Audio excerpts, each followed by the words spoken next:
કોલકાતાની ઘટનાના પડઘા પડ્યા સુરતમાં। તબીબો સહિતના મેડિકલ સ્ટાફે કેન્ડલ માર્ચ યોજી ન્યાયની કરી માંગ। કોલકાતાની ઘટનાના પડઘા સુરતમાં પડ્યા છે। સુરત સિવિલ હોસ્પિટલમાં કેન્ડલ માર્ચ રેલી યોજાઈ હતી। કોલકાતામાં મહિલા ડોક્ટર સાથે રેપ વિથ મર્ડરની ઘટનાને પગલે કેન્ડલ માર્ચ રેલી યોજાઈ હતી। આ રેલી કોલકાતાની મહિલા ડોક્ટરને ન્યાય અપાવવા માટે યોજાઈ હતી। રેલીમાં સિવિલ હોસ્પિટલના 200 જેટલા તબીબો જોડાયા હતા। સિવિલ મેડિકલ કોલેજની નવી બિલ્ડિંગ પાસે મોટી સંખ્યામાં રેસિડેન્ટ ડોક્ટર અને સ્ટુડન્ટ એકઠા થયા હતા।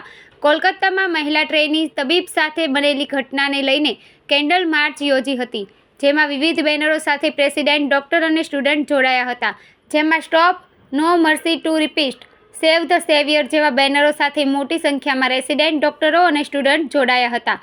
કોલકાતામાં બનેલી આ ઘટનાની દેશભરમાં વિરોધ કરવામાં આવી રહ્યો છે। મેડિકલ ક્ષેત્ર સાથે જોડાયેલી વિવિધ સંસ્થાઓ દ્વારા વિરોધ કરવામાં આવી રહ્યો છે। ગુજરાત આઈએમએ દ્વારા પણ આ મામલે આ ઘટનાને વખોડી કાઢી છે। સતત 3-4 દિવસથી દેશભરના તબીબો દ્વારા વિવિધ રીતે વિરોધ પ્રદર્શન કરવામાં આવી રહ્યા છે। ત્યારે રેસિડેન્ટ ડોક્ટર એસોસિએશન અને સ્ટુડન્ટ કાઉન્સિલ દ્વારા કેન્ડલ માર્ચ યોજવામાં આવી હતી।